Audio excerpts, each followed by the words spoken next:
Petroperú fue noticia dos veces por dos motivos diferentes.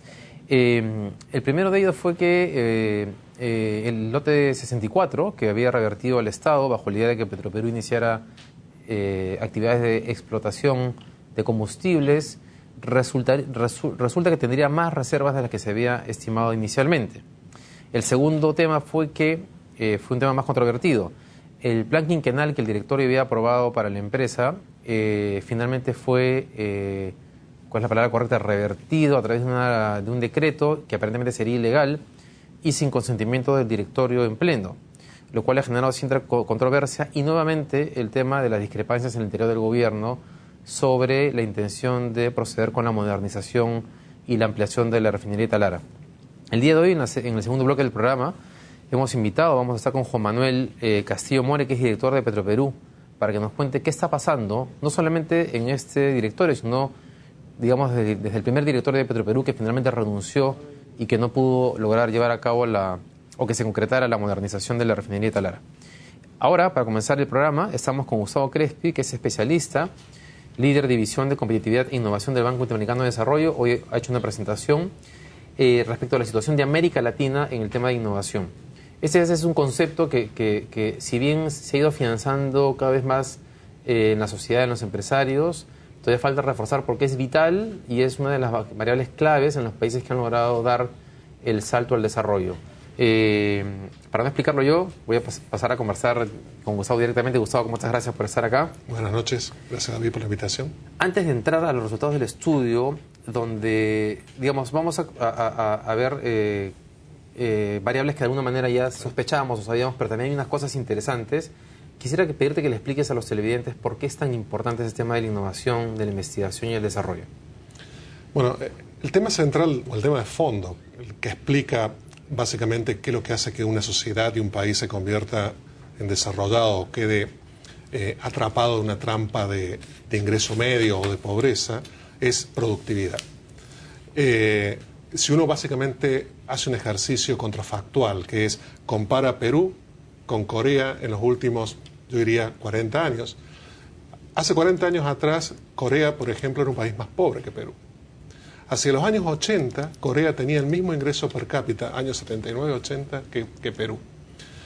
Si yo hubiera hecho crecer a Corea a la misma tasa a la cual creció la productividad de Perú, hoy Corea sería apenas un poquito más rico que Perú. Y Corea no es, en la realidad, apenas más rico que Perú. Corea es, en la realidad, 4 veces más rico que Perú. La diferencia lo hace la productividad. ¿Qué es lo que está detrás de la productividad? Muchas cosas. La eficiencia con que funciona la economía, cómo se asignan los recursos, todo eso es importante. Pero un porcentaje muy importante de esa productividad tiene que ver con el esfuerzo que hacen las economías, tanto el sector público como el sector privado, en inversiones en innovación, en inversiones en nuevos productos, nuevos procesos, mejoras organizacionales, que son las inversiones que hacen que los recursos que tenemos los usemos en forma más eficiente. Y eso es básicamente productividad.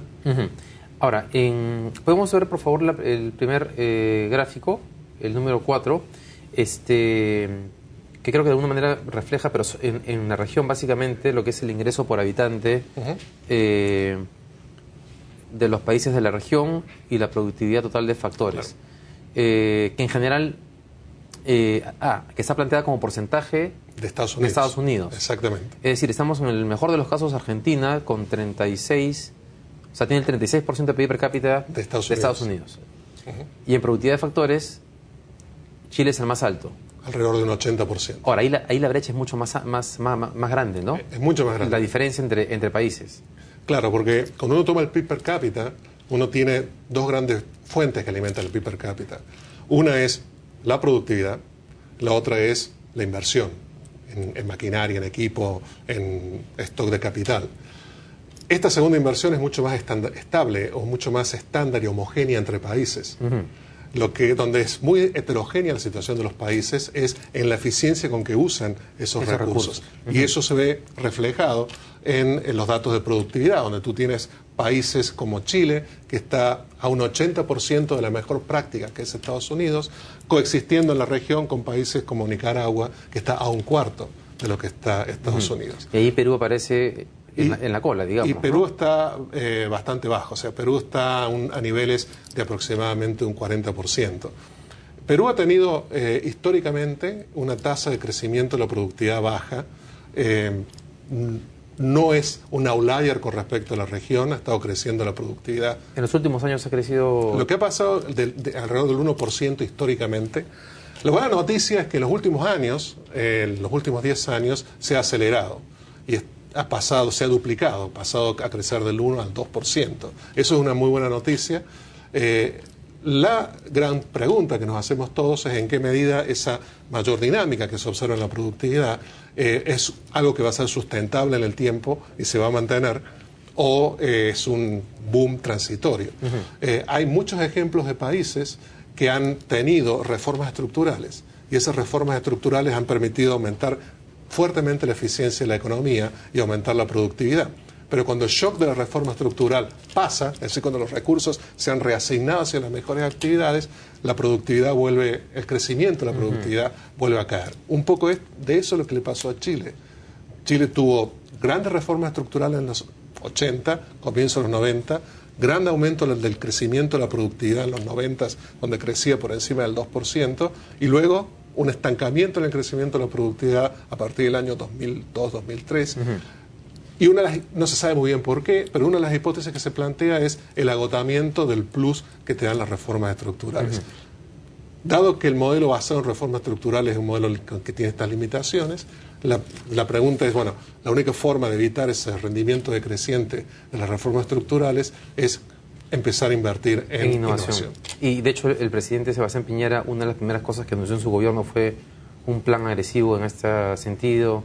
Brasil anda en la misma línea. Los países que están, yo diría, los 4 primeros o en el tramo superior de este ejercicio de productividad son países que están haciendo esfuerzos importantes. ¿Incluido Venezuela, por curiosidad, o está de casualidad ahí? No, yo creo que, bueno, Venezuela también ha hecho inversiones importantes. Digamos, hay varios factores que explican, hay una renta de recursos naturales importante también, que te hace, digamos, si tú tienes un recurso que se está valorando mucho en el mercado mundial, eso también influye en un aumento de la productividad. Hay un factor importante ahí, pero yo creo que Venezuela también ha hecho inversión, ha implementado políticas distintas a lo que ha implementado otros países de la región, pero que se han materializado en un aumento en la inversión. Vamos al cuadro 8, por favor, que es el siguiente, que es la innovación, digamos, el gasto en lo que se conoce como investigación y desarrollo. Explícanos un poquito el concepto. Yo diría, hay varios elementos, digamos, la innovación no es algo que cae del cielo. O sea, durante mucho tiempo se usaba una frase en economía que era que la innovación es el maná que viene de la inspiración de Dios y eventualmente los ingenieros. En realidad no, en realidad la innovación es el resultado de inversiones conscientes, con un análisis costo-beneficio que hacen las empresas. Y como toda inversión tiene diferentes insumos. Parte de la innovación viene a través de inversiones en maquinaria y equipo. Parte viene a través de inversiones en entrenamiento de la fuerza de trabajo para poder usar esa maquinaria y equipo. Y parte importante de esa innovación viene en desarrollos de nuevos conceptos, nuevos planes de negocios, prototipos, mejoras de producto, que son lo que están detrás de este concepto que se conoce como investigación y desarrollo. Dentro de todos los insumos que forman parte de la inversión e innovación, desde el punto de vista de políticas públicas, todos son importantes, pero hay algunos que son más importantes que otros.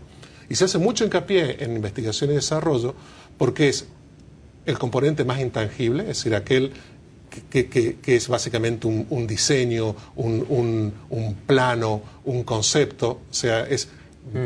Y cosas intangibles hasta que se concreta, y cosas intangibles son muy difíciles de financiar. Claro.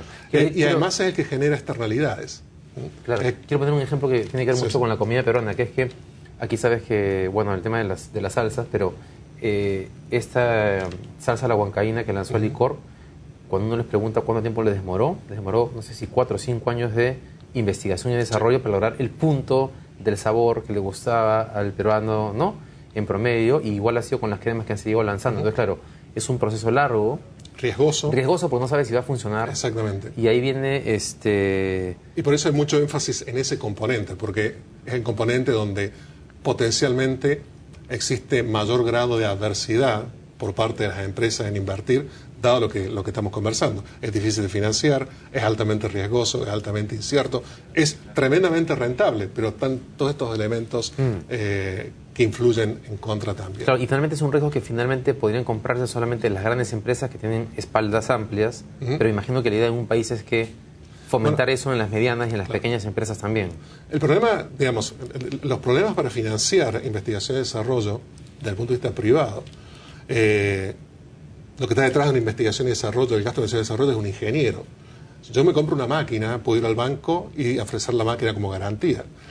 Si yo uso los servicios de un ingeniero para que me desarrolle, o un cocinero para que me desarrolle una nueva salsa, o un especialista en gastronomía para hacer una nueva salsa, y no puedo ir al banco y entregarlo a él como una garantía. Entonces, entonces, el flujo de caja que la empresa tiene es muy importante para financiar este tipo de inversiones. Empresas grandes lo tienen el flujo de caja, pero empresas pequeñas y sobre todo empresas nuevas, no. Por eso muchas veces el foco de la política en materia de promover la investigación y desarrollo es fundamentalmente en empresas emergentes, empresas nuevas, empresas pequeñas que tienen estos problemas de flujo de caja para poner en práctica esos esfuerzos de innovación.